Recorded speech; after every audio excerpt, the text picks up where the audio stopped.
ad is way too sleepy. That's right. Maybe I can pick you up the conversation. There we go. Huh.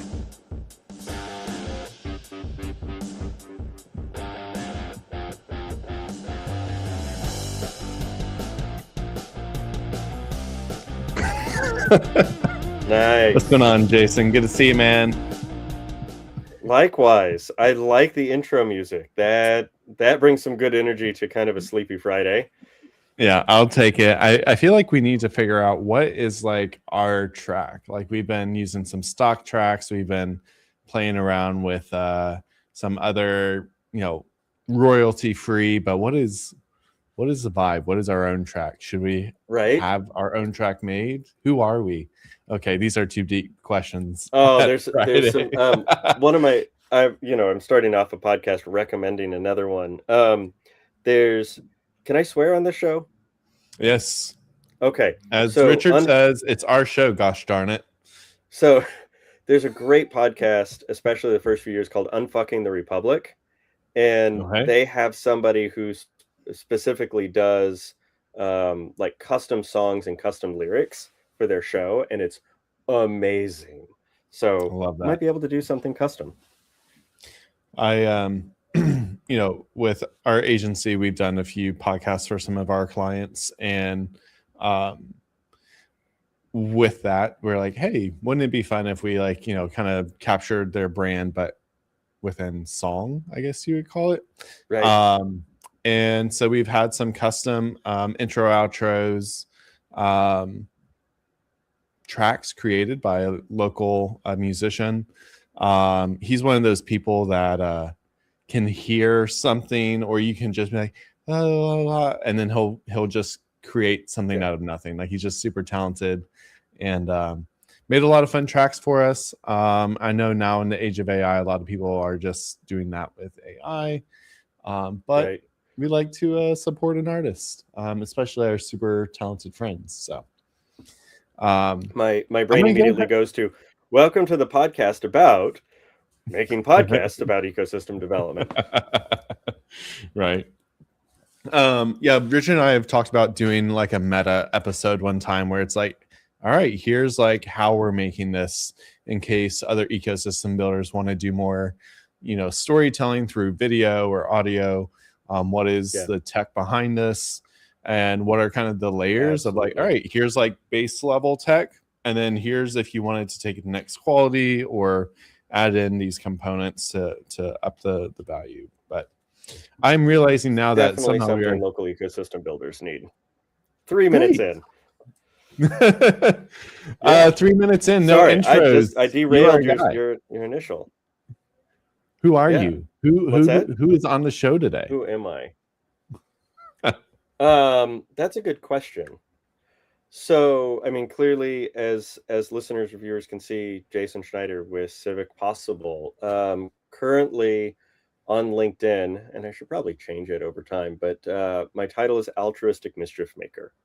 And for me, this whole ecosystem building thing, it's interesting because it's what I've been doing for 25 years, but never really heard the term until about 3 years ago.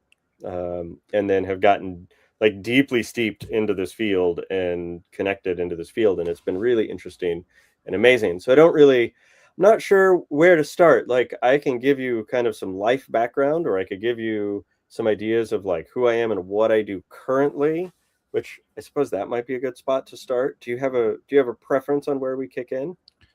Well, I want to come back to a question, so I just wrote it down so I don't forget. But yeah, tell us kind of like what are you working? What does cool.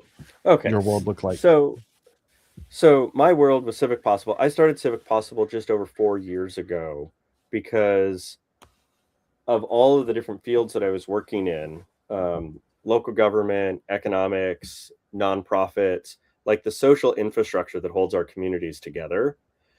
I started Civic Possible because I had worn most of those hats in the community and realized that I can't get as much done as I want to because of the nature of my own incentive structure. And I don't mean like pay package, but like what my mission is when I work for an organization. So I started a consultancy specifically to work across organizations and between them. And so Civic Possible really specializes in getting multiple partners working together in a shared and collective direction. We take on all sorts of weird projects, and we are not specifically focused on entrepreneurial ecosystem building, as I think our field calls it. Civic Possible really focuses on the civic lens. And so we come to our work thinking, how do we build the civic muscles in the communities that we work with? Participatory decision making, really like appreciative inquiry and listening. Like, how do you actually listen to your partners? How do you define goals in a way that your organizations might have different missions, but you can still clearly define joint goals that you have to be able to move towards? So a lot of our work ends up looking like strategic planning, community visioning, training and workshops, professional development, leadership development, that sort of thing. But really, we focus on any unique, interesting project where somebody is like, we know we could do this better, but we have no idea how. We don't know how to define it. We don't know what that looks like. We don't really know where to go. Can we pull somebody in to help us with those conversations? Okay. There's a lot there that we could unpack. Yes. So, kind of first off, one thing you mentioned during your intro is you've been doing this a while, long before we called it ecosystem building. So first question is, so what did you call it before? What did you say you did before 3 years ago? I never did call it anything. It just, I'm going to go back a little bit on the life story, because it was like, for me, I've always been driven by like, what kind of change can I make in the communities where I live and where I work? And I've tried that from a number of different vantage points. I've tried it as a small business owner by owning a coffee house and performance venue. So like really curating a third space for people. I tried it doing international development work in Vietnam and Tonga, like community and economic development work there. I've tried it as an elected city councilor, as the head of a chamber, on the board of a food co-op, as an innovation officer for state government. I've tried it as an economic development manager for a county government. Like, I've tried it from all of these hats. And basically, I was always trying to solve problems that were outside of my job title and job duties. And so for me, I came from, I'll just say the easiest way to say is a rough background. Didn't think I could have nice things. Didn't think I could build the type of business that I would wanted, or the type of work that I wanted. I didn't know that it was even a job opportunity. So I just went from opportunity to opportunity to opportunity as they were available, with the lens of trying to make a difference. And so somewhere around 5 years ago, I realized, oh, there's this huge gap in every position I've ever had, that somebody works in that interconnection space. But communities, for the most part, don't hire anybody to work in that interconnection space. So consulting was really the right opportunity, because now when I step in with a community, if I'm sitting with a chamber director or an elected official or a state representative, I've been in most of those roles. And so I have this deeper understanding of like what that role does to your internal landscape and your goals and what you're trying to move your community through, and how that differentiates from all of the other partners that you're working with. And so I've really leaned into that. And it was in year one with our first big contract, which was developing a plan to build an innovation hub for the Rogue Valley in Oregon, that I was introduced to the term ecosystem as like, oh, this whole field that had been looked at for the last 15 years, 10 years or so. And I wrote even more notes in that answer, so we got plenty to dive into today. And so all good. I think one thing you hit on there at the end is like, was it around innovation work? Like, was that the term that you all were kind of tossing around at the time? Was just like innovation communities, things like that? Is I mean, if you're creating an innovation hub, so that to me signals. I mean, for me, for me, it was coming into it from a systems thinking approach. Like my background is economics and history, particularly leaning towards like behavioral economics and incentive structures. So like systems thinking and the interconnections of everything were already how I approached my work. And with one of the other people that I was working with, they had mentioned Startup Champions Network and some of the work that Annika Horn has been doing. I was like, oh, this looks really interesting. And then I started reading things and I was like, oh, these are my people. Like I Mm-hmm. clearly have to go to these conferences and start connecting with people because they're folks thinking in a very similar alignment to how I think. And so, yes, technically it was around innovation that it popped up because so much of the ecosystem work that everybody does is around entrepreneurship. And I know it's a little crass to say, I'm not all that focused on entrepreneurship. I'm not actually like, meh, I think entrepreneurs are great. I am one, but I think the term ecosystem means so much more than what we're doing in entrepreneurship. I just feel like in the entrepreneurship space, in the innovation space, in the startup space, it's just the first field that has started grabbing a hold of ecosystem in the way that we are, which to me is really Mm-hmm. informative for how like our civic institutions start thinking about ecosystems. And so it's kind of a Uh, proving ground or a testing ground. yeah. Well, I think that raises the next question then, which is, um, if it's not entrepreneurship ecosystems, or like what is it? Like what do you define it as, and how do you? So this is the question we ask every guest: is how do you Yep. define ecosystem building, or what is an ecosystem builder? Okay, so one, I'm just going to drop off builder because you don't build ecosystems. Ecosystems exist, they build themselves. That's the nature of a system. That's just how it's going to work. Um, so when I think about ecosystem, and I've taught a number of workshops now at different conferences and regions on this, the term ecosystem was created in the 30s by a biologist who needed to recognize that science has done an incredible job of pulling everything apart and studying the pieces.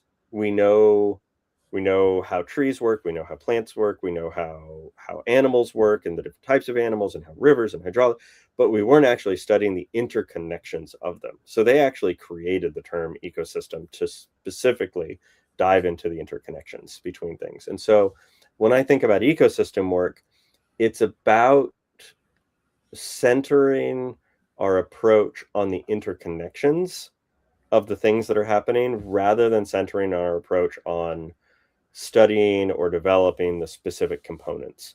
And so like in our ecosystem space, for example, it's really easy to look at like, do you have mentor programs? Do you have access to capital? Do you like, we look at the things in the programs and we're still studying those as if you have all the components, then it's fine. I look at Mm-hmm. it as you could even be missing 2/3 of the components, but if the interconnections between the components that you do have are good, you're fine. And so to me, it's really coming at everything with a systems approach and recognizing that the relationships and the interconnection, like we always talk about how everything moves at the speed of trust. Mm-hmm. We talk about it, we try to measure it, but who's actually focused on how good the relationships are in their community and how much they share information between each other? And so, I think in our field, we use it as a buzzword, and like I wouldn't say I've lost it. I usually have a pretty good control of myself, but like I get really frustrated when I hear people say the term ecosystem in most meetings because I know that people are just using it as a buzzword for like our economic development systems locally. And I'm like, but are you really thinking about the ideas that we can take from the natural sciences of studying ecosystems and bringing that into how we work? And when you start Mm-hmm. asking deeper questions like that, most of us are like, oh, hadn't really thought about what that means. Huh. And so I feel like we are just on the cusp of actually understanding it. I feel like we've grabbed the buzzword, kind of like exploring fire. We figured out how to start fire, we burned our house down, and now we're like, okay, cool, how do we use it? Like, what does it actually mean? Like, what's it useful for? Because it's such an overused word. I mean, it's very clear just hearing you talk, like this interconnectedness, like the relationships between like not the individual entities, but what is that kind of in the middle look like, is just a big focus and passion area of yours, and something that you think is integral in the success of, I guess, what would you, in the success of what, our world, right? Like, would you, our communities, our, yeah, I break it down into, I don't know if this is the easiest way to explain it. I think it's the success of our world. The economy exists to serve people, and we basically kind of flipped it, where people exist to serve the economy. And I don't think that's quite right. And I think that as a society, and I don't just mean America, but like as a society, we tend to manage to what we can measure. And it's easy to measure how much capital is accessible and who's getting it. But that's only an indicator. And so for me, when I think about ecosystems, we still do the same thing. We manage to what we can measure, which are the pieces, and not the quality of the interconnections between them and like how everything's moving. And so for me, it's really a matter of shifting our focus to focusing on what quality means in our space. So like, as an example, one of the projects that we just did was the economic strategy for the city of Arcata in Northern California. Town of about 20,000 people, really interesting community. And doing an economic development plan, almost every city focuses on land use, infrastructure, number of jobs, how much was invested. And we had asked if they were open to a broader interpretation, and not ours, but if they were open to us finding out what the community thought of a healthy economic development ecosystem means. And what came out of it was the 60 some odd folks we interviewed, the 300 survey responses, all really focused on, we want a deep, valuable quality of life. And we do not want a number like GDP or number of jobs or amount invested being the proxy we manage for, because you could get a large box store or warehouse moving in and have everybody earning not a good wage, and it destroys the beauty of the community and all of these things. And so we really had to recenter the entire conversation for the city about their economic strategy around deep quality of life, and what does it actually mean, and how do you get there, and then structure their projects around aiming at that, instead of what's going to get the biggest investment to build something new and have more jobs. Those are included in there, but they're within the container of quality growth versus specific growth. What I'm hearing there is a lot of difference, though, to how things are normally done, right? And so, I mean, you're kind of going against the grain, a lot of change management. Like, I mean, that's a total paradoxical shift for folks that have been approaching this for quite a long time, if you will. And so, like, how do you handle that, or how do you get them kind of from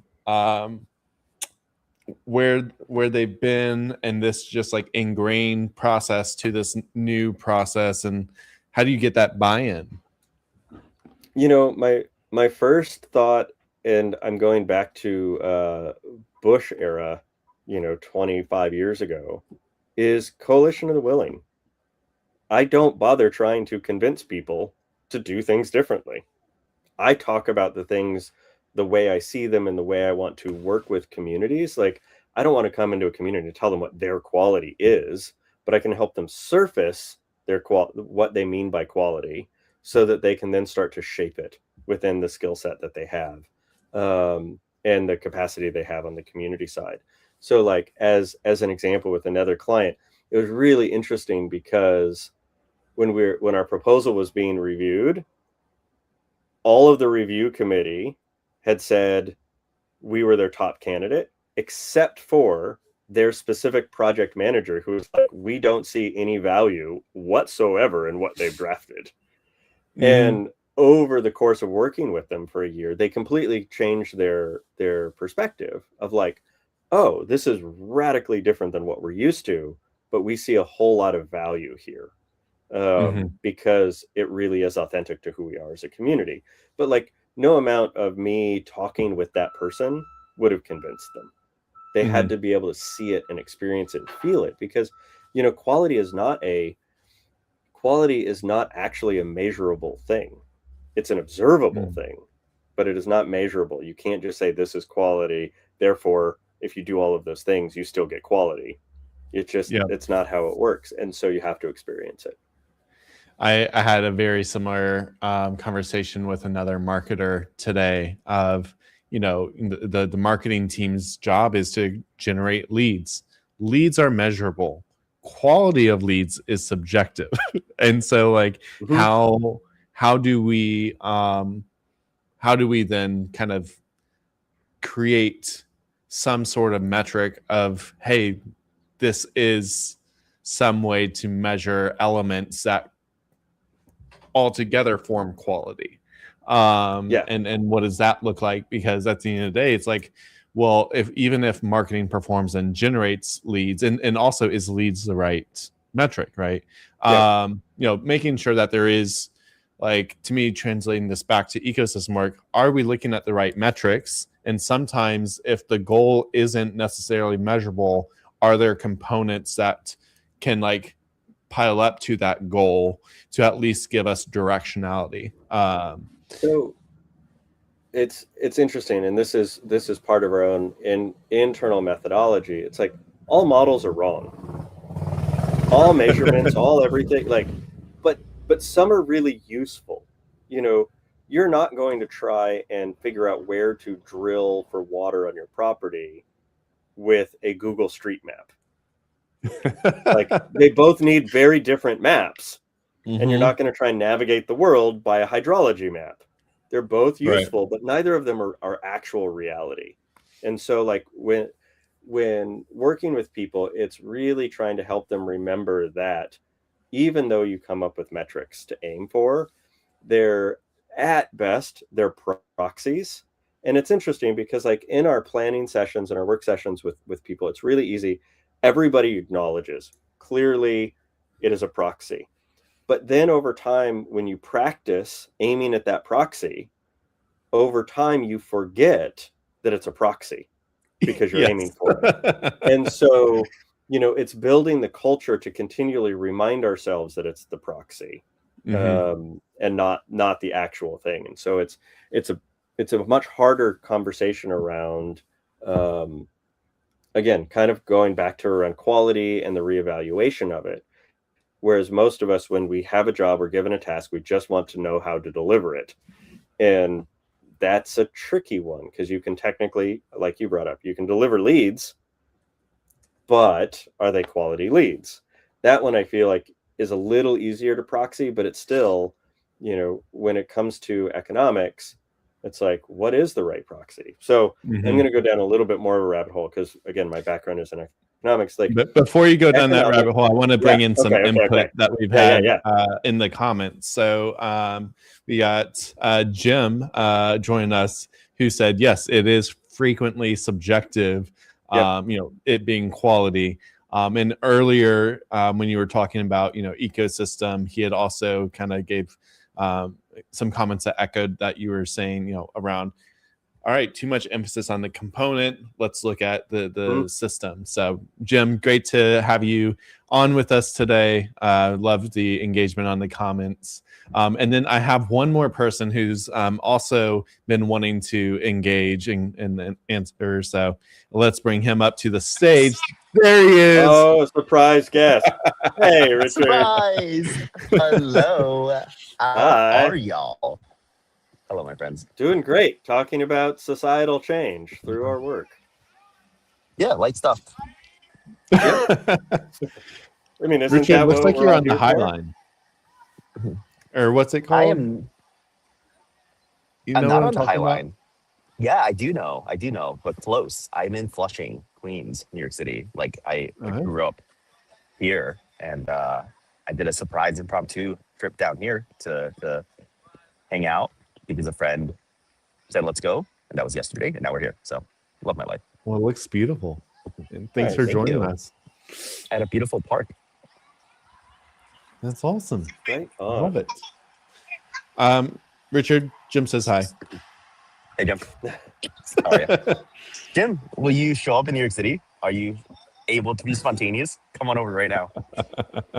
I love it. I'll be here till I wish tomorrow I could noon. join you. Awesome. Well, Jason, let's continue down this path. Sure. I'm really curious to dive deeper on. Oh, my take on economics. So the way I often will talk about economics is its philosophy backed up by fancy mathematical equations. Like economics truly is a philosophy, period, hard stop. There was this push starting around, I would say really the 20s, to codify that philosophy into a way that the sciences would recognize it as a science. They wanted to find the physical laws of economics that really like hammered it out. And, that kind of culminated in Milton Friedman and I would say the like 80s push, I would say Reaganomics, but it really kind of took hold over the world. And thinking that it was purely a mechanical thing. You add pressure here, it just shifts. And it's like, clearly where we're at globally, we are not seeing that actually happen. And it's proving time and time again that sure, in a petri dish model of pure competition, this is how everything would work and it would be great in a free market. But we don't actually operate anywhere close to a free market. And a free market was only designed as an experimental petri dish that you could do on a blackboard to kind of sort of see how things affect each other. But society, particularly through the advocacy of Milton Friedman and his acolytes, like society had grabbed a hold of it as single source of truth. This is how the economy works. Just as one example, here in Oregon, most of the country is dealing with a housing crisis. Yep. And so in Oregon's approach is let's build more homes. If you do an analysis, we have 120,000 more housing units than we have households needing homes in a town, So in a city of, or in a state of 4 million people. So the issue is not supply and demand. The issue is allocation of ownership.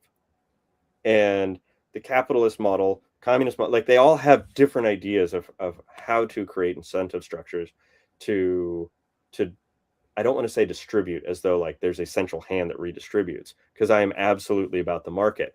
But we don't have bumpers on the market to guide and encourage decisions that make things better for people. But right now, the only tools that we have, and I'm saying this kind of at a high level, this is more of a cultural practice. The only tools we have are supply and demand. And just like, yay, build more supply.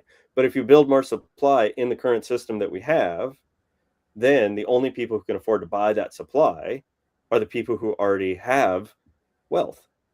Yep. And so you're not actually solving the issue because now they're buying it as an investment tool. And so the way we thought markets 20, 30, 40, 50 years ago would solve everything clearly is incorrect. And so we need to figure out how to curate and nudge those markets in a way that isn't regulatory, but does create incentives to move in one direction or the other. Sorry, I'm going off on a tangent. But to me, it's really about like the way we defined economics. I think we're kind of in the hangover of that right now. We're seeing this K-shaped economy where people are doing everything right and not getting ahead anywhere. And it's like, okay, well, clearly the market doesn't accommodate for all of these things. I think that housing bit is a great example. And so that's a pretty wild statistic. And also how often is that story and stat shared? And I'd be curious now, after the show for me to go and look at that local number, because that's often, brought up. Now, I think some local conversation periodically has been, okay, well, how do we attract more large companies that have talent pools that would really benefit our local economy and our companies. An example being, all right, is a high caliber software engineer going to move to Louisville if the only company is the company they're moving for, versus going to another city where, well, if this role doesn't work out, they could go to this company and this company and this company. And then factored into that is like, okay, well, where are all these like people that are in that higher bracket going to live? So it's interesting, like that's been the conversation. So I'm like, well, what are the stats that say, okay, not only what is the amount of housing, but then what is the market for each bracket within that housing? Like maybe there's a large surplus of this, but those that are buying are here, and maybe there's a surplus down here, but the buyer, like, so what is the distribution across the market? Because it could be an imbalance across multiple segments of, well, you have you might lack housing for lower income, but then there might be a large amount of housing for middle to high, but not a lot of. And so like it's nuance, but just saying, oh, we're just going to build more housing doesn't solve it. So I really appreciate your point of like, no, like let's actually look at the data of what the data is saying.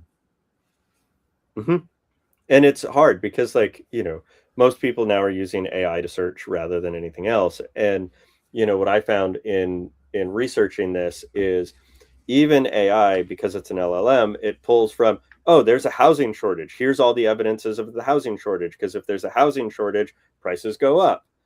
That is somebody who failed Econ 101.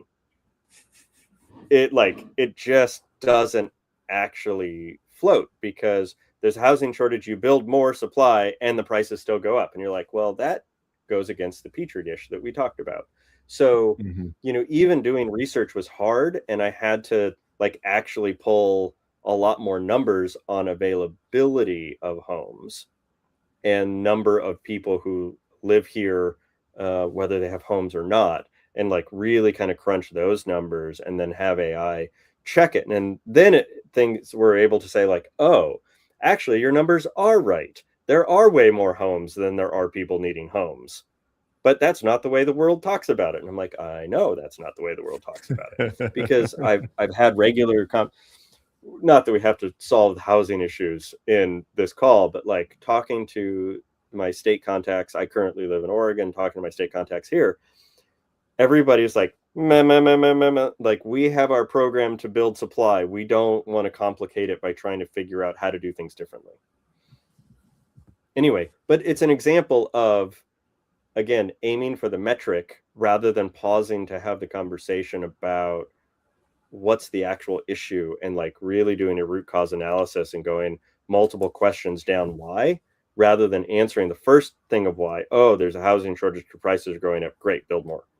Like, we just have to ask ourselves more quality-based questions.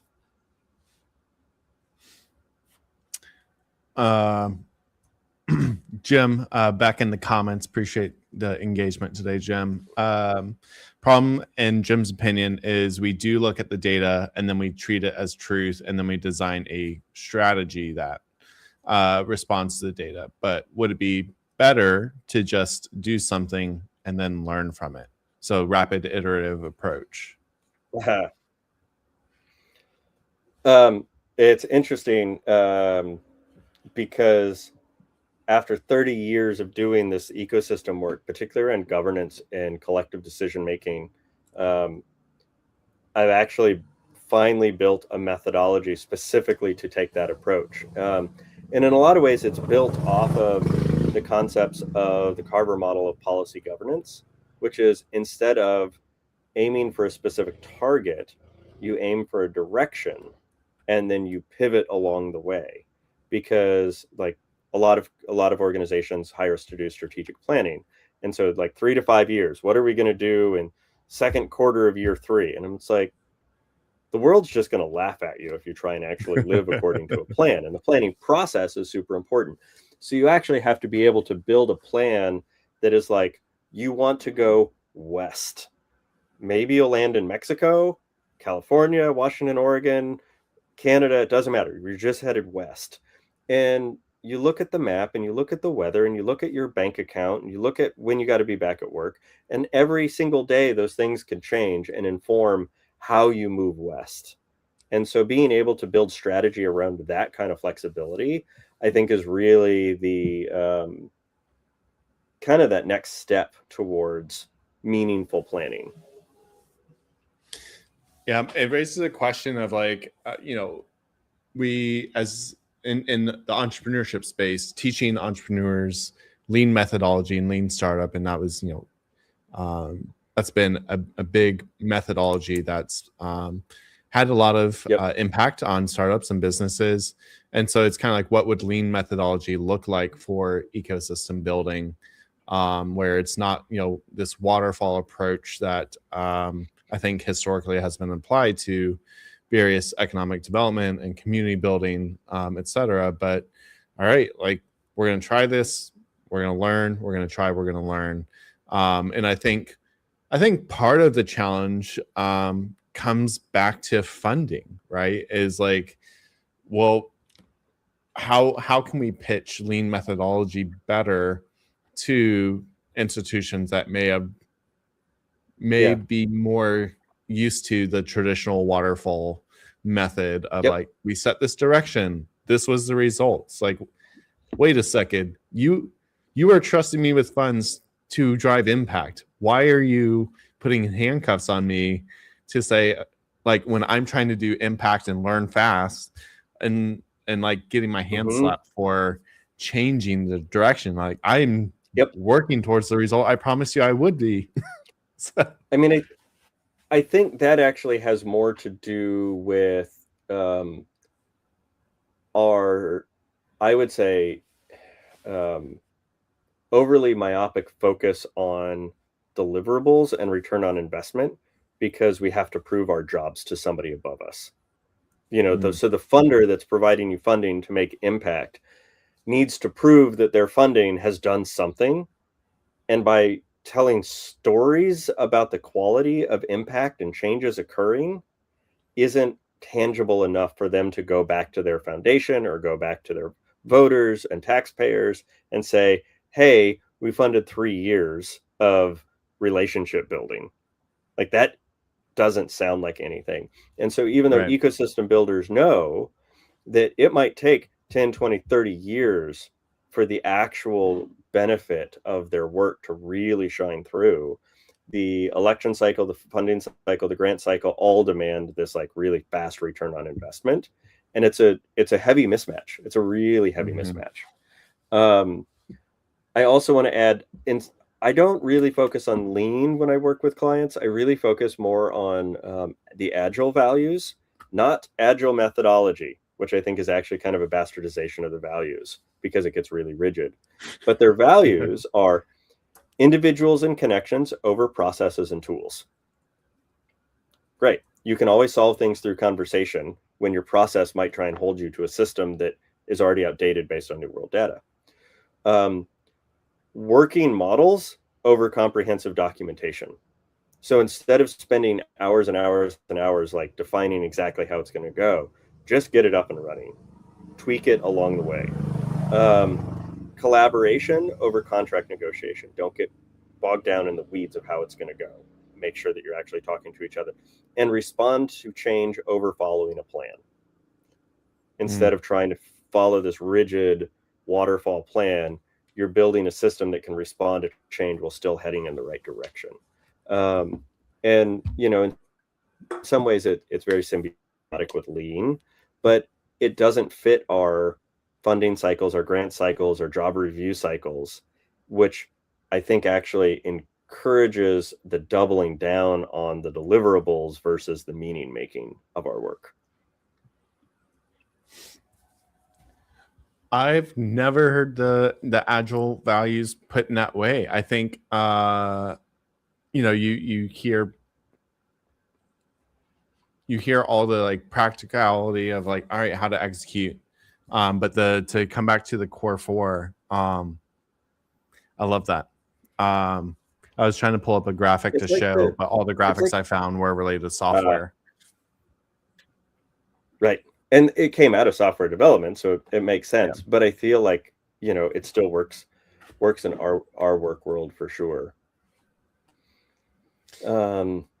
Shoot. Nope. I just had a thread in my mind that got severed. Okay. Oh well. Richard, thoughts, reactions? Again, very light stuff, huh? My favorite things to talk about. Jason, we all, when you appear, we have the deepest conversations, and I love it so much. So thank you for that. I appreciate that. I have many thoughts all the time. The wonderful joys. Well, let me throw this one out to you guys. Oh, go ahead. Sorry. Yeah. No, go. One of the other ways that I talk about it, instead of talking about like agile values and planning structures it's getting into the weeds. And so when I talk about it at a high level, I break it down into the difference around goals. We always talk about goals and meeting our goals, meeting our objectives, but KPI, whatever they are. And everybody immediately snaps to SMART goals. So specific, measurable, actionable, relevant, time bound. I call bullshit on focusing on SMART goals, and I define them as I usually refer to SMART goals as resume goals. They're bullet points. They're clearly definable. They're things that you'd put on your resume that says what you've done, which is distinctly different than, I got to find a better term for it, distinctly different than eulogy goals. A eulogy goal is what you want said about you when you pass, which is all quality related. You don't want somebody standing up at your eulogy reading your resume about the things you've done. That's bogus. That's not quality human. And one of the interesting things is in our work world, we are building up these resume goals. We're building up these SMART goals. And we are so focused on SMART goals that we lose sight of why do these SMART goals even matter? So like GDP, as an example, going back to economics, we came up with GDP as a rough proxy indicator of how is the economy doing health-wise. Now, everything drives towards GDP, period, and never thinks about, well, what's the point of an economy? How do we actually, why does it exist? What's the meaning of it? We've just all given up on discussing that. It's discussed at coffee shops, but the people who are actually making decisions are focused on those SMART goals only. I've been thinking a lot, and I mean a lot, over the past weeks about measurement, about metrics, about impact, about quantification. And this comes from conversations I've had with Eric Parker and Heidi Knobloch and the folks that do this work. And how do we quantify impact? How do we measure metrics and KPIs and the things? And then how do we measure the right things so we incentivize the right things? And I think it's a fascinating discussion that I think more people need to have, and we need to do more work around, because as one of my friends from our capital region ecosystem said, we went to a networking event, and in his intro, Christopher Smith is his name, he said, one of the greatest human inventions is this concept of make number go up. And what he does is help quantify that and track that and make number go up. And so if we apply that as a broad concept to whatever we're doing, if we are looking to make number go up, we have to make sure we're measuring the right numbers and incentivizing the right things to make number go up. So this is fascinating. So I'm currently on the road and visiting my niece who is about to go back to college for her senior year. And we actually had conversations around this a lot because at 20 years old, she is feeling trapped in a world that is expecting performative results from her.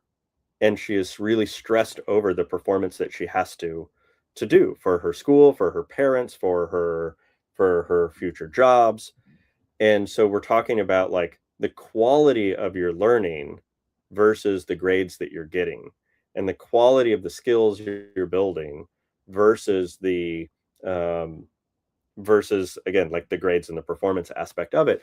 And she was struggling with it a bit, but you could see she was like, aha, because the challenge is no matter what numbers we pick, they're wrong.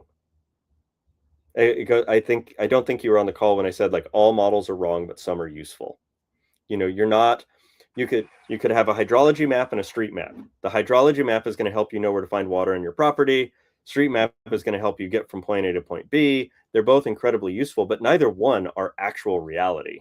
They're just a suggestion of reality. So my concern is if you don't hold space for both quality and the metric simultaneously, you're missing the point, because you will always default to the metric because it's observable.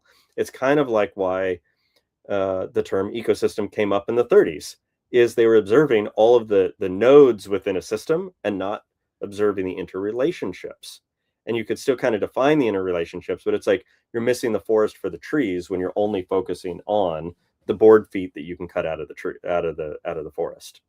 And so I think it's the dualism of holding both. And when coming up with your metrics, whether you're a chamber director or a city manager or whatever it is, when you're coming up with the metrics, allowing the space for the conversation around quality to always reevaluate, are we using the right metrics? Are there better ways of getting these metrics? Making sure that the metrics that you grab are diverse enough to not over-index on one component of the metrics. That's fascinating. We got a comment from Faye. Leave Jason go deep.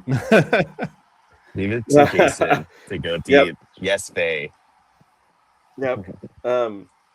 So part of the conversation last night with my niece, we were talking about one of my favorite books, Zen and the Art of Motorcycle Maintenance.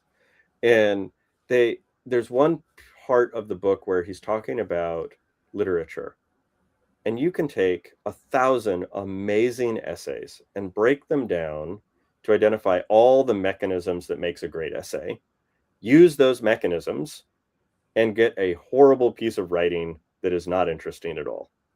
You could use almost none of them and end up with an amazingly beautiful, inspiring piece that almost anybody who reads thinks of it as a quality piece of writing. And so to me, it's really fascinating, because if you break something down into all of its component parts and metrics, you can still do all of those things and still have it not be a quality local economy. Look at Everywhere, Everytown, USA. They've all done the same thing. They're like, look, if we do these things, we'll have a good economy. And now everybody's in these communities like, what's the point of even living here? I'm in a suburb that could be in any other state in the country. No quality. I hear you. Well, we do have a guest that was in suburbs. We do have a guest that was in the comments that has joined the show live. I'm going to go ahead and bring up Jim Waddell. Great to see you, Jim. Boy. Thanks for engaging in the comments there. Hey, I sorry, Jason. I don't mean to be like jumping in on your thing here, but I'm typing all this stuff in the comments. I was like, this is too long, and it won't even let me type it all. So I asked if I could join this way. I just wanted to go back. I was worried then, of course, that the thing I wanted to contribute was 10 minutes ago. But the good news is that we've kind of stayed on this same strand, I think, which is you were talking about what got me going about it was the discussion about funders and funding. and what they are looking at. They're still pushing toward the metrics.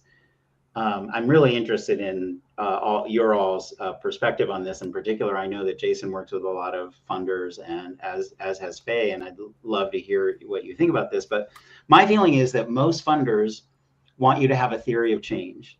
They want you to have a logic model. And I say, let's start throwing that back in their face to help them to get them to understand systems.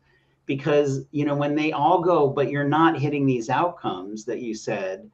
And I think what we need to be saying back is, well, we told you more than outcomes. We also told you about our inputs, our activities, and our outputs, and all of that. And, you know, where do you think outcomes come from?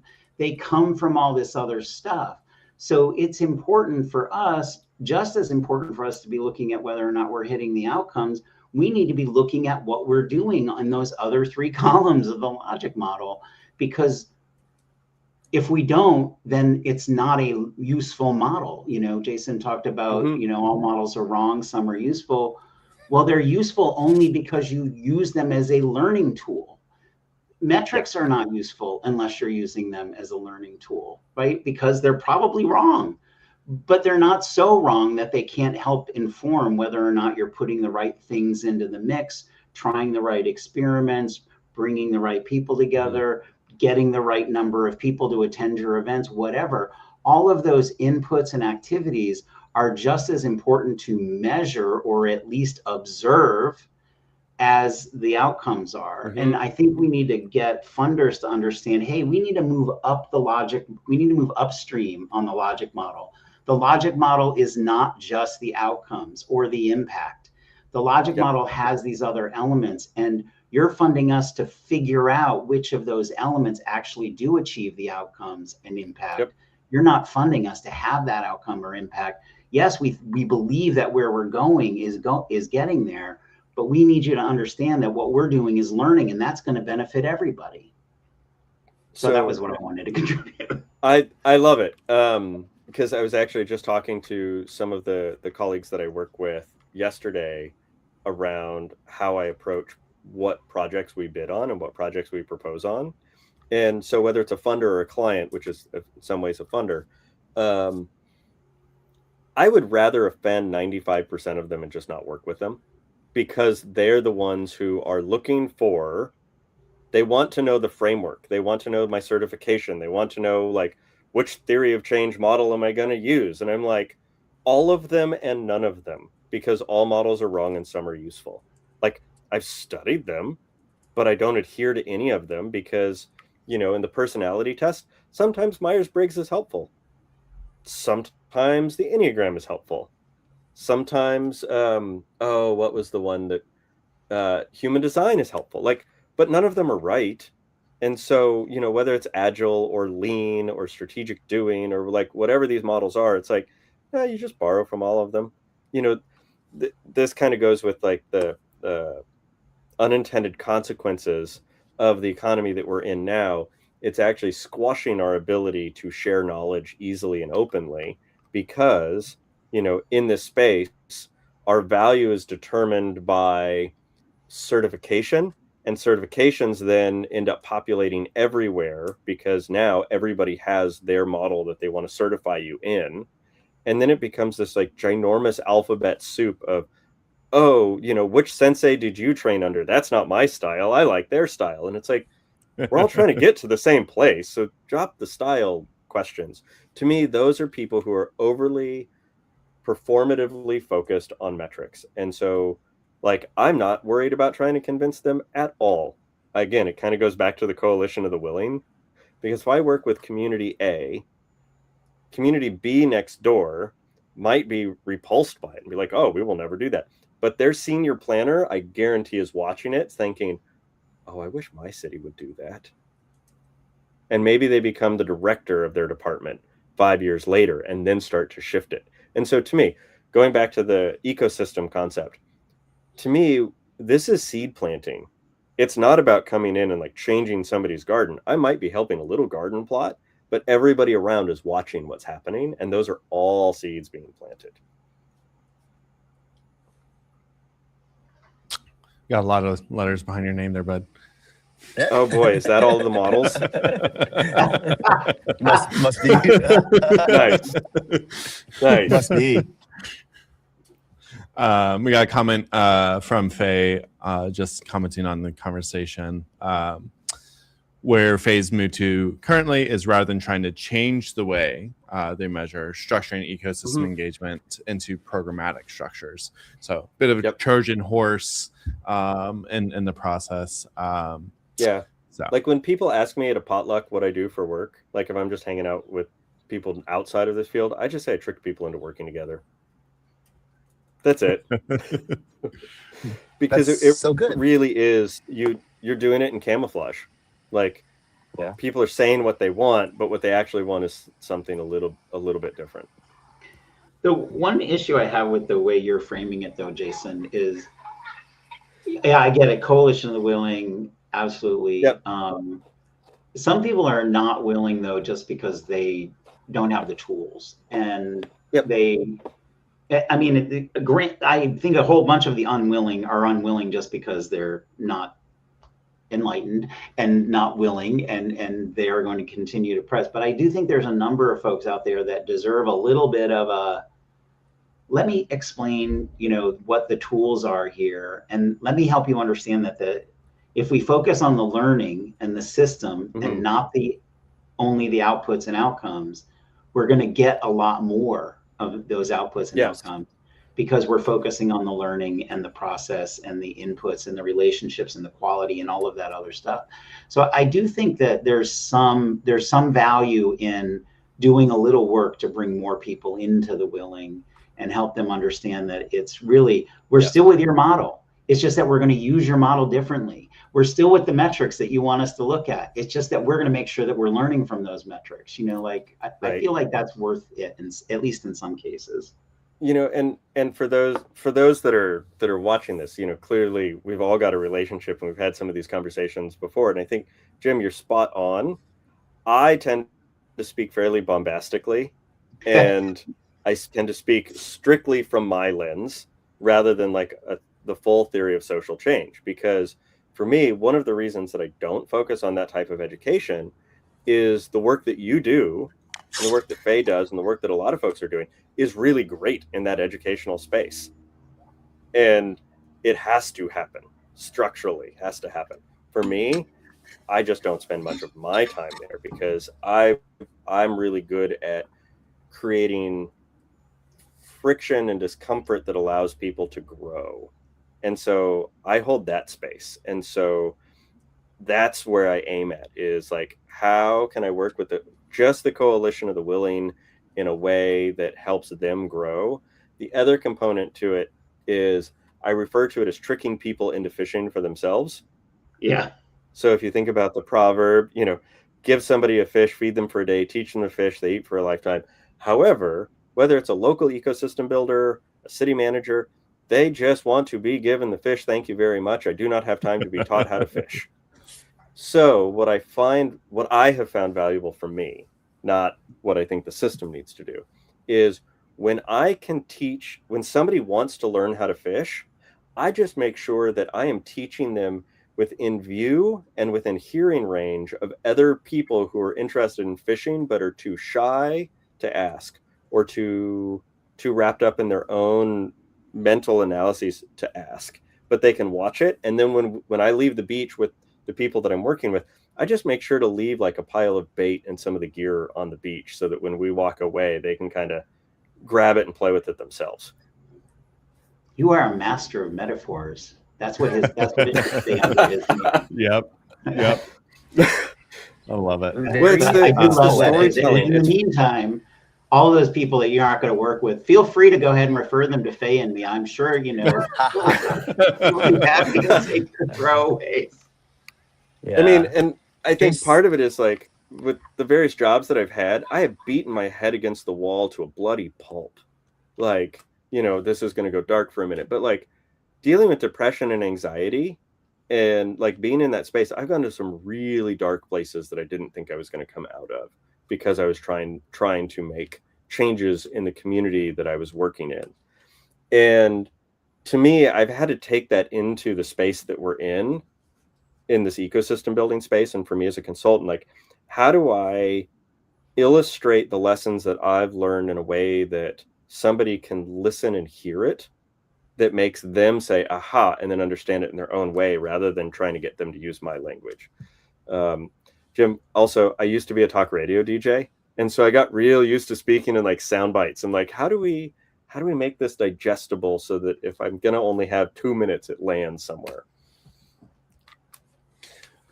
One thing that came up while we were talking is, how do we, like, we have to shift funders and how they think about this. But to me, the question is, well, how do we help them shift? Like, what is that process? Like, is it just enough of us like saying it? Is it we're having convenings? Like what is going to drive that shift? Like, we know they need to shift, but how do we do that? Are we talking we collectively, or are you talking like my opinion of how I approach it? Because those are two different things, as Jim just pointed out, with like how we make change in communities. I would love to hear from both of you. I'll speak to the how I do it. I refer to a lot of my work as creative abrasion. To get new growth, you have to scratch the surface, period, which is really uncomfortable. So you have to create a certain amount of discomfort in order to get new growth. And hopefully you can do it artistically and in a way that creates discomfort without causing damage. And so for me, when I step in, I'm looking for ways that challenge the norm and the approach. And I'm looking for projects specifically that challenge that norm and approach. And it's a combination of deep one-on-one experience, because you're not going to change the system. You're going to change people within the system. So like, you're not going to change a funder, but you might change a program manager's perspective. And changing that program manager's perspective just planted a seed for cultural shift in that organization. And so those are the types of places that I really look for. Where can I plant seeds that will grow in that organization when that organization isn't ready? You know, so as an example, I'll call them out here. I don't know if they'll ever watch it. They might. But the Ford Family Foundation, which is a family foundation out here in Oregon, not the Ford Motor Company Foundation. This is a timber company that seeded the family foundation. We've done a few projects together now, and the organization is pivoting. And it's really interesting because I've worked with a number of middle people in it, and that organization and I have actually had a falling out. They're like, you're not doing the things that we think you should be doing because we need measurable results. And it's been really interesting because that tension between me and the funder has actually now spawned conversations across organizations across the entire state about the meaning that they're trying to create. And now they're putting pressure on the funder to kind of adjust what that funder focuses on. And so, but it's recognizing this like multi-tiered systems approach. I don't have any control over the outcome, but I make sure that people see when things are not aligned, and then they can all address it in their own ways, and then forces a deeper conversation. Similar conversation is happening at a state level of how the state funds this work in economic development. The way the state is currently funding it has caused enough friction that it's forcing a conversation around the entire state of the meaning behind the funding. So to me, that's the approach. But I think there's a number of other more holistic systems thinking approaches that could be done that would impact it. Jim, what do you think? Well, I'm now trying to remember what the question was, because I sorry, I get long-winded. Started with the answer to that question, then layered it onto multiple other things. But so the original question is, if there is this need for us to or for funders to shift, how do we support that shift? Like, what's it going to take? Is it going to be one of us at a time? Like, what does that shift look like? Is it education? Is it seminars? Is it throwing them in a room with a bunch of us? Is it one at a time? Like, how are we going to make that shift with our funders so that they we can get them to kind of this understanding of where we're at and where we think this field should be and how it should be measured, et cetera.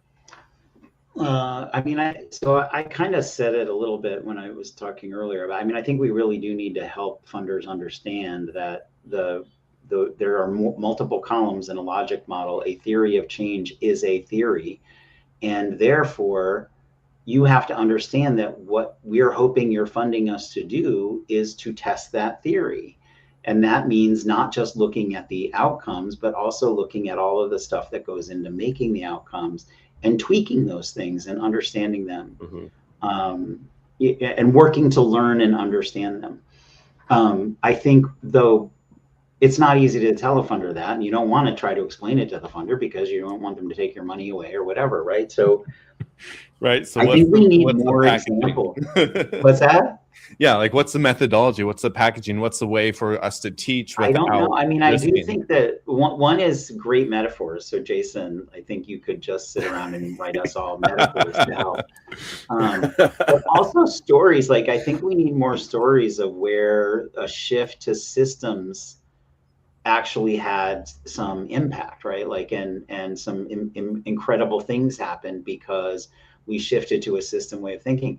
I think we're just like at the tip of the iceberg, though, with all of this, because even a lot of what we call ecosystem building, I think Jason hit the nail on the head on this early, is that we're calling it building. Building is a metaphor that is not a system metaphor. It's not a system metaphor. Is it builds itself, it emerges, so a lot of what we're doing is designing programs to have things happen. We're not creating spaces in which things can happen. And, until we actually have enough examples of why that difference matters, I think it's going to be really hard to get funders to understand. So I don't know the answer to the question, but I do think it is a matter of having that conversation. You got to be willing to have the conversation with funders or whomever and say, we're not really sure what this looks like right now, but what we know is that if we just design a program and implement it, all we're going to do is get a pass-fail. It either worked or it didn't. But instead, if we spend our time and energy looking at what makes it go up and what makes it go down, then actually we're learning a lot more, and we have a lot more hope of, even if we get the fail at the end, we have a much richer set of information about what might push toward a pass. I just think that conversation needs to happen. And it needs to happen, by the way, in all of the things that we're part of that should be systems, and they're not. eShip Alliance. I think we're running eShip Alliance right now, like a set of programs. What does it mean for us to be a system? Do I know the answer to that? No. But do I feel like we should be asking the question? Yes. And I'm sure there are other things. All of the other organizations and the alphabet soup stuff that we participate in, the SCN and all of the others, we're all probably just looking at doing a bunch of programs, even about ecosystems, which are supposed to be about systems. So, I think we just need to start really trying to tackle what is a system, how do we operate like a system, and then we can show people, look, this is what happened when we started to be a system rather than a straight line from A to B and then bam, impact, So I think that ties really well with what I was talking about with the resume goal versus the eulogy goal. A resume goal is clearly a program. You did a thing, this was the outcome, done. And it's not even organizational structure. It's baked into our cultural psychology as individuals and continually reinforced, because how do I prove that I've done a good job at anything? By a metric. How do I prove my value to society? Through a metric. And so it's a societal system that continues to reinforce us to go in that direction. And Jim, in some ways, I will thank you, because I think you queued it up for me to give a self plug, which is like one of the distinct things that we do in our facilitations with clients, is because we specialize in multi-stakeholder planning, is we create significantly more space for that conversation with our clients and their partners to understand the why of their outcome. I mean, it's a stupid simple as Simon Sinek start with why. Like, everybody wants to talk about the features, and it's like, no, we need to stop and talk about the why. And it's really uncomfortable for people to talk about the why you're doing economic development, why you're doing entrepreneurial programming. Everybody wants to just assume that we're all on the same page with that. But once you open that space up, all of a sudden people are like, whoa, the 3 hours we scheduled wasn't nearly enough. We have so much to talk about why we're doing these programs. And I'm like, yeah, because it has to feed into the why. But it's easier to focus on the programs. And so that space for those conversations is what we specialize in. And I love that space. I love sitting in a room with people who are thinking they're disagreeing and then hit an aha moment and watch somebody dance in the background of Richard's screen. So so thanks for the cue up, Jim. That's what we love to do. Yeah, well, and thanks to Richard and Austin for that awesome ticker that they just put up. Appreciate it. I purposely did not put the name of my company on my thing when I came into the studio because I was like, this is Jason. This is about Jason and promoting him. So we're all in this together. I appreciate it, but we're all doing systems work. Truth. And we are a system. Jason, I was hoping, Jason, that your plug was that you were going to announce your next book of metaphors coming out. So when is that coming out? Question. I will announce the book that I am currently working on, and it's a little slow because I've been busy with a few other pieces. And it's written like a field guide. So like flora, fauna, geology, weather, like a field guide of going into the mountains. Like, what plants can you eat? What plants can't you eat? What do you do in a first aid like scenario? Specifically about civic engagement and our civic infrastructure. What is a city? What is a county? What's a district? What's an authority? What are the different types of nonprofits you're going to run into? What are the different ways you can get involved?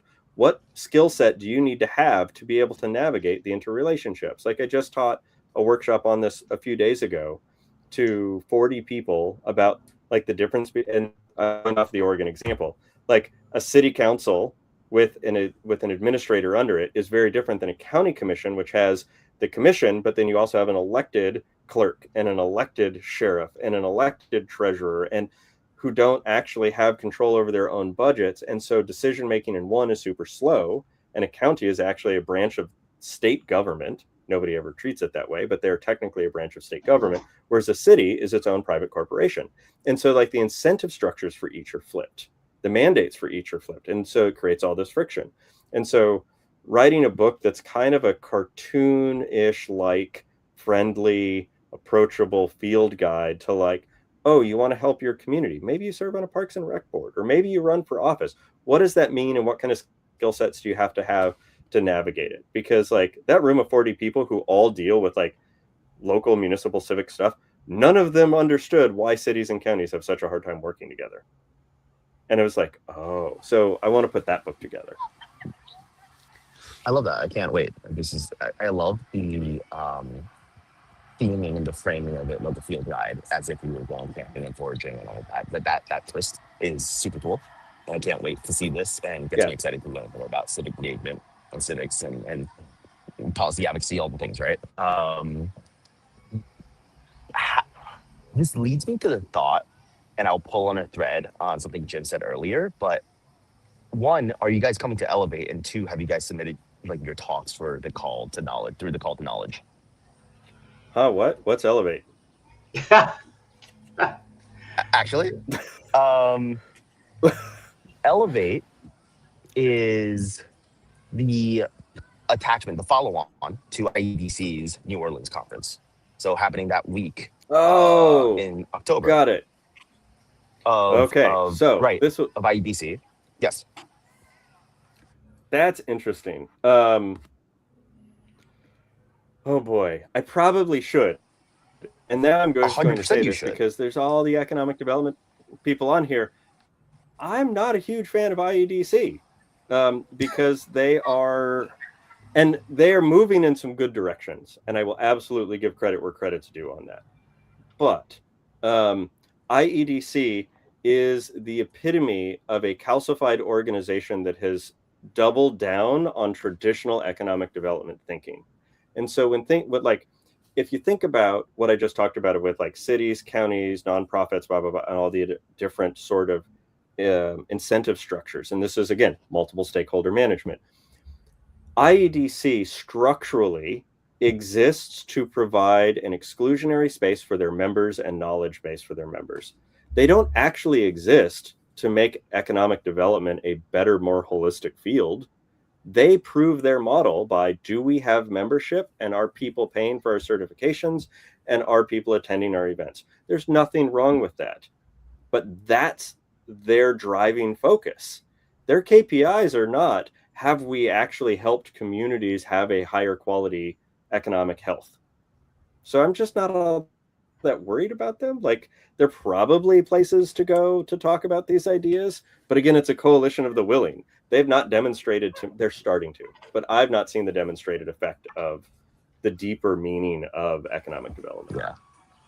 So here's the fun thing about Elevate, right? It is Zach Barker and Rob Williams and other partners putting it together with the theory that, I think it's second year, with the theory that, look, if we host it the second half of the week and we force the IEDC economic developers and the ecosystem builders to overlap and do 2 conferences with the last day of IEDC and the first day of Elevate the same day, they get to cross-pollinate. Mm-hmm. And then we do our ecosystem building focused and entrepreneur-led economic development focused Elevate Summit, which is, as I've been told, kind of unsummit because Zach's doing it, right? And Rob is doing it. Cool. And Thank you for putting that on my where radar. we want to go hang out. And they put out, so Zach on LinkedIn and Rob on LinkedIn put out a call for knowledge, really just like, the mission for talks. And that's due in less than 2 hours today. And so if you want to put something in, I put the link in our private chat there. And I guess we should put it in the public chat for anyone watching. So if you have something that you want to share, which both of you, all 3 of you really do, I think you guys should put that in. It takes 10 minutes to do the synopsis and throw it in there, see what happens. If you can make it to Elevate. And I'm going, so that's super fun. So I'll be there for IEDC and Elevate, and I'll get to compare and contrast. And I put in 2 talks, and both of them are really systems talks. So that's the thread that I'm pulling from Jim, your comment earlier of when we shift to systems from programs and just doing things, we can have more impact, right? And one of them is one of my talk submissions is around Startup Tech Valley, our startup pitch night that we've grown over the past 13 years in the Capital Region to be the most attended and biggest and arguably most impactful entrepreneurship event in the region, and how we did it as a community, and how we did it building systems, and how we did it as a group of folks who wanted to come together to do it and not a top-down approach by just one organization. And so that's very interesting. And so that was the talk I submitted to IEDC that did not get accepted, that I was encouraged to submit again to Elevate. And the other one that I just thought of, came up with, and was really like, hey, this one's really cool, is how we took a systems approach to supercharging our 1 million cups community. And that's in the title of the talk, right? Building systems around this, whatever I called it. And it was systems and supercharging 1 million cups communities. And how we in the Capital Region went from a community that was, by all metrics, not great and not sustainable, where we were doing once a month meetings of, 10 people was a great 1 million cups month. And we went from that to building systems to take it from once a month to once a week and growing it to a community of 60 plus people meeting every week. And once we built and designed and kind of accidentally stumbled into those systems, it became so much easier to do. And so I've been kind of obsessed with and thinking about systems for the past little bit here, applying it across all things like communities that we build and my business, and other initiatives that we have to be able to drive more impact. And we always say as a field, and we always say as ecosystem builders, like we work within complex adaptive systems.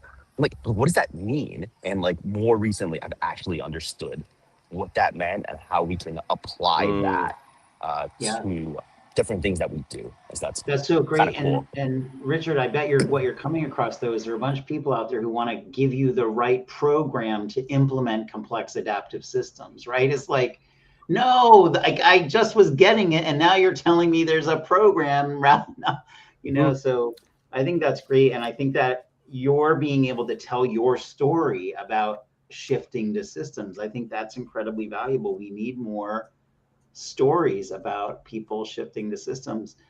And as far as Elevate goes, by the way, I have nothing bad to say about IEDC. Well, let me just say I'm not willing to say anything about IEDC right now. But I won't be going to Elevate only because I'm not going to anything anymore. You guys, I'm tired. I know it doesn't look like it. I'm super youthful, but I'm old and I'm done. I was going to ask if we were going to see you in Richmond. I don't think so. I'm just done getting on planes. So I'm instead, here's what I've decided, you guys, just in the last couple of minutes. You know, yes, you're right, Richard. I got things to say. I got things to contribute. Well, I found my new platform. I'm just going to say, hey, you guys, I got this great thing. I'm coming on your show on Friday, and now I have my platform. I don't need to go to conferences anymore. Love it. I'm scared to tell Jim that the link is perpetual and he can use it anytime he wants, and he'll be in the back room. But I have to just tell Jim that. So welcome to your new platform, but also Jim, do your own show too. We'll come hang out. Okay. Absolutely. But one note here, and I do have to jump off. But systems apply to like the show too, right? Just before I hopped on, I was telling my friends, I was like, hey, we have the show. Like we come on for 2 hours a week, and that's all the time we have, Austin and I. We don't do a ton of prep. We don't do a ton of scripting. We don't do any scripting. And this is the time we have in our lives to come on and do the long form. And we build a system in which the long form happens and it gets taken, and into this system it goes, and out pops the 10 shorts that get distributed on LinkedIn and YouTube and Instagram and wherever else, that kind of bring it back full circle and supercharge the audience and attendance and attention back to the main show is a system that we're working on building. So subscribe on LinkedIn and YouTube. Absolutely do those things. Exactly. And I just wanted to say thank you to you for letting me stomp all over your show. I appreciate it. Not my show. Like, I mean, to me, we're all in this together, and I am so grateful to have found this network across eShip Alliance and the folks in the immediate and nearby orbits. It's just been amazing. Definitely agree. Yeah, and I'm gonna sign off here, but it was so good to see all of you. And like my closing phrase is something that we've said on this show so many times, and it's our show, gosh darn it. So I did quote you on that earlier, Richard, at the start of the show to Jason. So we're reinforcing the brand. I love it. Hey, have a great weekend. Enjoy time in Queens and New York. Great to see you. And I know I get to see you Monday. So have a great weekend. We'll see you next Friday on the show. Cool. Absolutely. Thank you, everyone. All right. So I have more time. If you all have more time, if you don't have more time, we'll wrap here. I gotta run for sure. Okay. It is 4:30. It's Friday. It's like cocktail hour pretty soon, dude. We are for you all. Come on, Jason. You can start cocktail hour at 1:30. Nobody's gonna have a problem with that. I love it. Well, I Although appreciate after this, both I'm of gonna you. go visit my family. So See, in my world, that actually, no, I'm just gonna stop there. okay. I appreciate both of you hopping on. I think, there's definitely plenty more that I've written down on my sticky notes that each of you have said during this episode that we could, have you back on a later show. So just appreciate the input you've shared so far. Would love to have you all back on. I learned so much. I feel like every time you all, I hear from either of you, both of you, I'm just like, wow, like there's just so much to learn. And so I appreciate what each of you have sharing also from your experiences. I'm not going to lie, when we started this episode and just hearing like, Jason, how you work at the intersection of organizations and bringing organizations together, my brain went to like, all right, this is going to be a lot of like, all right, how do we create collaboration and like just big kumbaya energy of like, we are working together. And the what became very clear is like bringing organizations together inherently has friction. And so how do we honor and work in that and create environments where that friction can be productive? And Jim, I know, from also hearing from you. Actually, I got to hear both of you in Way Builders that Faye was on earlier.